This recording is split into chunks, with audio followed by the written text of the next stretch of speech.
जी अस्सलाम वालेकुम। मेरा नाम दिलकश है और हमारे पास इसके अलावा कोई और चारा नहीं, नाम कि हमें कि जॉब दे रहा है।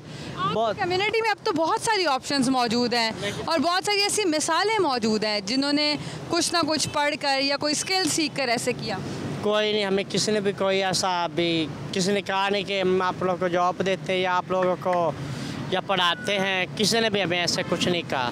तो ये इशारे बिके होते हैं, मैंने सुना है कि कुछ मखसूस लोग ही यहाँ पर आ सकते हैं और फिर हर इशारा पे वही लोग आते हैं जो उनके लिए मुख्तस किया हो। नहीं नहीं, कोई नहीं, ऐसा कोई भी नहीं होता। आप कहीं भी जा सकते हैं। हम लोग कहीं भी जा सकते हैं मांगने के लिए। घरों में लोग दे जो बड़े खुसरे होते हैं ना, वो हमें अपने अपने गांव दे देते हैं भी ये आप लोगों ने मांगने हैं। जो पहले बड़े बड़े खुसरे होते थे, ये जो गुरु है ना, ये गांव मांगती है। अब जिसकी मजबूरी बन गई, ये भी इधर आके मांगती है। ये बड़ी गुरु है हमारी। ये हमारे साथ इधर आते थे कि इसने चेहरा इसलिए छुपाया हुआ कि मुझे गाँव वाले देख ना लें। ये एक बहुत नया एंगल है जिस पर मैंने पहले भी काम किया, तो पता ये चला कि ईद के दिनों में किसी भी इवेंट के बाद या मौसम चेंज होने पर भिखारियों की तादाद बढ़ जाती है। लोग लाहौर में आते हैं मांगने के लिए, उनको लगता है कि अच्छा सीज़न लग जाएगा यहाँ पर मांग के। वहाँ पर लोग उनको जानते होते हैं तो मुख्तलिफ़ शहरों में आते हैं और यहाँ पर झुग्गियों की तादाद बढ़ जाती है। मुख्तलिफ़ इलाके हैं जहाँ पर वो अपने रिश्तेदार के पास आके ठहरते हैं और फिर सारे मिल के मांगते हैं। और इस तरह हमें लगता है कि कुछ दिनों में जैसे मौसम के बदलते हुए और किसी त्यौहार के वक्त गदागरों की तादाद बढ़ गई है, तो उसके पीछे ये कहानी मौजूद होती है। सर, कितना परेशान होते हैं इन गदागरों से आप? कितना से? ये जो भिखारी होते हैं इनसे कितना परेशान होते हैं? ये तंग ही करते हैं, तंग ही करते हैं ज़्यादा। कोई नए तरीके भी देखे आपने मांगने के लोगों के? बस नए तरीके से कदे कहीं गड्डी साफ कर ली, कदे कहीं आगे बस ऐसा नहीं है, और तो कोई नहीं। तो हुकूमत को क्या करना चाहिए? घूमन करे मैं थोड़ा रोकना चाहिए, थोड़ा काबू कर लेना, बस गल तो और कोई नहीं है। काम शाम सही चल रहा है? हाँ जी, शुक्र है अल्लाह का। हालात कैसे हैं? बस गुजारा हो ही रहा हो जाता है। हाँ मेहनत में अजमत है ना, हाँ मांगना कोई हल तो नहीं है। बिल्कुल सही। हाँ जी, मेहनत करते रहेंगे ना, हाँ जी, ऐसे ही हाँ जी, आपकी वजह से हमारा मुल्क तरक्की करेगा। बिल्कुल जी। ठीक हाँ है? जी, तो बहुत सारे ऐसे लोग हैं जो डेफिनेटली तंग तो हैं लेकिन मेहनत कर रहे हैं। और ये एग्जांपल, ये वो एक मंजर अगर आप कैप्चर कर सके सोहेब भाई, कि उन्होंने उनको इतना बॉदर किया कि उनको फिर शीशा नीचा करके पैसे देने ही पड़े हैं। और एग्जैक्टली पीछे ही ये पूरी एक कम्युनिकेशन है जो हम देखते हैं। वो he is not ready to talk, इनसे बात करते हैं। सर, आप बात करेंगे? सर, ये भिखारी माफिया जो इससे कितना तंग है, कितना बॉदर होते हैं? भिखारियों की तादाद बहुत ज़्यादा हो गई है। 5 साल पहले इतनी तादाद नहीं होती थी, अब तादाद बहुत ज़्यादा हो गई है। इशारा खुल चुका है और यहाँ पर आप देखेंगे कि दूर तक जहाँ तक आपकी नज़र जाए तो वो अब आपको गाड़ियों के आगे भागते हुए भी दिखाई देते हैं क्योंकि इशारा खुल गया। और इस इशारे के रुकने में जितनी देर लगती है उतने में सारे अपनी अपनी पोजीशंस लेते हैं और बाकायदा एक मुनज़्ज़म एक्टिविटी है जो कि हम लाहौर में ऑब्ज़र्व करते हैं, दिन ब दिन बढ़ती जा रही है क्योंकि पॉपुलेशन बहुत बढ़ चुकी है। खातून मुझे बुला रही है, उनसे बात कर लेते हैं। अस्सलाम वालेकुम। वालेकुम अस्सलाम, क्या हाल है? कैसे? अल्लाह का करम है। ठीक हो? ये लोगों को तंग करते हैं, गाड़ियों से ज़बरदस्तियाँ करते हैं, ऊपर चढ़ जाती हैं गाड़ियों के ऊपर। पैसे दो, निकाल के रहते हैं पैसे, लोगों के पैसों पे ऐश करते हैं ये। हमें देखो ना, हमारा मकाम मर्द है ना, बेटा है, बेटियों का साथ है बेटा, कमाने वाला कोई भी नहीं है। ये हमें यहाँ काम नहीं करने देते, हमें ये चीज़ नहीं बेचने देते। आप क्या करती हैं यहाँ? ये मैं कपड़ा बेचती हूँ बेटा। मैं जिस गाड़ी पे जाती हूँ उसी गाड़ी पे आके वो करते हैं। ये लाल कपड़ों वाला देख रही हैं, ये एक गुजरा है, एक मोटा मीठी गुजरा, इन्होंने रात को मुझे मारा है। अच्छा। और इतने गंदे गंदे अल्फाज वो किए हैं ना, मेरी बेटियाँ हाफिज़ कुरान है बेटा, मैं ऐसे अल्फाज नहीं सुन सकती, मुझसे बर्दाश्त नहीं होता। मैंने सारी ज़िंदगी लोगों के घरों के काम किए हैं बेटा, कपड़ा शूटिंग कपड़े बेचे हैं, नहीं जो गुजारा होना था हो गया, अब हड्डियों से नहीं निकलता। ये अल्लाह ताला ने सिलसिला बनाया, ये कर रही हूँ, शुक्र है अल्लाह का। जैसे तैसे जितने पैसे कमा लेती दिन के? मैं दिन में 1200, 1300, 1400, 1500 हद तक कमा लेती हूँ बेटा। अभी कोई और काम सिलाई कढ़ाई नहीं, मुझे नहीं आता ना, मैं पढ़ी लिखी हूँ, मैं बिल्कुल जाहिल हो रहा हूँ। बच्चे बड़े होकर पढ़ाया नहीं उनको? इतने वसाइल ही नहीं थे कि उनको मैं पढ़ाती बेटा। हर चीज़ में तो पैसा लगता है ना। अब अगर नौकरी कर लें बाइज़्ज़त तरीक़े से, ये ज़रा मुश्किल काम नहीं है? मुश्किल है ये तो। मैं वो कहते हैं ना, जब मरते वक्त तो बंदे का मुंह डिंगा होता है।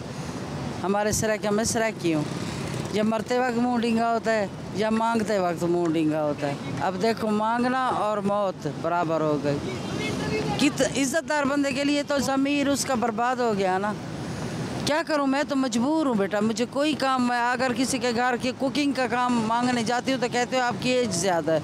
इस्लामाबाद तक मैं गई हूँ कि मुझे कुकिंग का काम मिल जाए।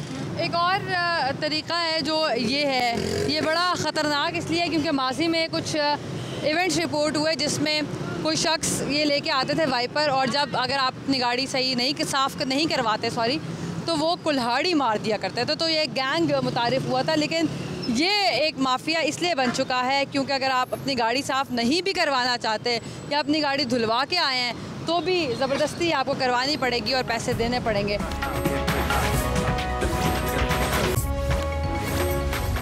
गदागरों को देखते ही पहला ख्याल जहन में आता है कि ये एक माफिया बन चुका है और लोगों का इस्तेहसाल कर रहा है। फिर जहन में आता है कि अब यह ऑर्गेनाइज क्राइम है, और इसके साथ ही पुलिस के बिक जाने का ख्याल भी आता है। और हम कहते हैं कि अगर ऑर्गेनाइज क्राइम है तो फिर ऑर्गेनाइज क्राइम यूनिट क्या कर रहा है। तो इसके लिए हमारे साथ SP साउथ आफ्ताब पुलवा साहब मौजूद हैं। Sir thank you so much. Sir, गदागरी माशरे में बढ़ चुकी है, जहाँ पर ये एक सोशल इशू है वहीं पर एक क्रिमिनल इशू के तौर पर भी मैं इसको रजिस्टर होता हुआ देख रही हूँ। तो क्या पुलिस बेबस हो चुकी है या ये माफिया इतना तगड़ा हो चुका है? पुलिस बिल्कुल बेबस नहीं है, लेकिन मैं इसमें गदागरी को जिस इशू के तौर पे मैं ले रहा हूँ, ये लॉ एंड ऑर्डर या क्राइम से ज़्यादा एक समाजी मसला है। आप देखें, पाकिस्तान में जो गदागरी की इंडस्ट्री है, मैं लफ्ज़ इंडस्ट्री बोल रहा हूँ, $42 बिलियन की ये इंडस्ट्री है। हमारी सॉफ्टवेयर एक्सपोर्ट $2 बिलियन है, और हमारी जो भिखारी लोगों की जो इंडस्ट्री है $42 बिलियन की है। उसके पीछे मैं ये समझता हूँ कि सिर्फ पुलिस को मौरूदे इल्ज़ाम ठहराना शायद मुनासिब नहीं होगा। मैं आपको मिसाल देता हूँ। वन ऑफ द फैक्टर है। गदाकारों के ख़िलाफ़ मुहिम चलती है, मुहिम चलने में पूरे लाहौर में गदाकारों के ख़िलाफ़ कार्रवाई की गई। गदाकारों को चौराहों से पकड़ के अदालतों में पेश किया गया। कुछ गदागरों की हालत देख के मैजिस्ट्रेट साहब ने उनको डिस्चार्ज कर दिया। अब वहाँ से वो डिस्चार्ज हुआ है, कोर्ट से बाहर निकला है, और मेन गेट तक जाते जाते उसने भीख मांग के फिर 150-200 रुपया इकट्ठा कर लिया है। हाँ, तो अदालत में जी आप देखें ना। और लोग, अच्छा अब ये भिखारी आपको पता है भीख कहाँ पे मांगते हैं? जहाँ पे बहुत ज़्यादा ऐसे लोग मौजूद हों जो परेशान हों, वो अपनी परेशानी का अल्लाह ताला से मदद मांग रहे हों। और वो जगह कौन सी हैं?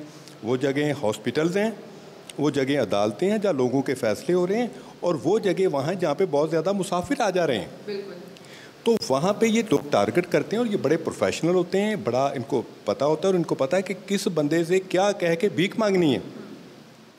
चौराहों में भीख मांग रहे हैं, अगर जोड़ा बैठा है तो वहाँ पे ये इस किस्म की उनको बात करेंगे कि वो आपको बेटा दे, शादी सुखी रहे। ठीक है। ये आपकी जो ना आसूदा ख्वाहिशात हैं उसको ये लोग एक्सप्लॉइट करते हैं। ठीक। अब इस सारे सिनेरियो में पुलिस यही कर सकती है कि उनको गिरफ़्तार करके अदालतों में पेश करे, उनको चौराहों में खड़ा ना होने दे।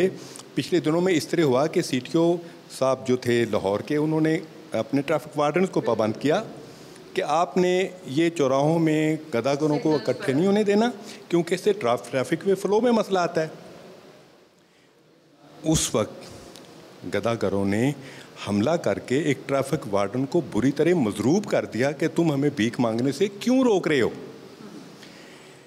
मैं ये समझता हूँ कि अगर हम इस मसले को हल करना चाहते हैं, और इस मसले को हल करने की एक और बहुत बड़ी वजह यह भी है कि ये मसला इंटरनेशनल लेवल पे पाकिस्तान की बदनामी का बायस बन रहा है। गदागरों के ताइफ़ों के ताइफ़े सऊदी अरब और दुबई जाते हैं, और उनके प्रमोटर उनको लेके जाते हैं। वहाँ पे वो एक मुनज़्ज़म गिरोह की तरह भीख मांगते हैं, और भीख मांगने के दौरान वो ज़्यादा पाकिस्तानियों को टारगेट करते हैं या गैर मुल्कियों को करते हैं।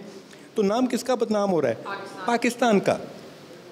उसको रोकने की ज़रूरत है, और अवाम में इस बात की आगाही पैदा करने की ज़रूरत है कि आप जब एक हट्टे कट्टे फ़कीर को या फ़कीरनी को भीख दे रहे हैं तो आप एक अपाहज आदमी का मुआशरे में इजाफ़ा कर रहे हैं। बराए मेहरबानी उसकी बजाय किसी मज़दूर को मज़दूरी ज़्यादा दे दें, उसकी बजाय आप सब्ज़ी वाले के पास जा रहे हैं, उसको आप ज़्यादा पे कर दें, लेकिन सिर्फ इसलिए कि आप अपने गुनाहों की बख्शिश के लिए फ़कीरों में इजाफा कर रहे हैं।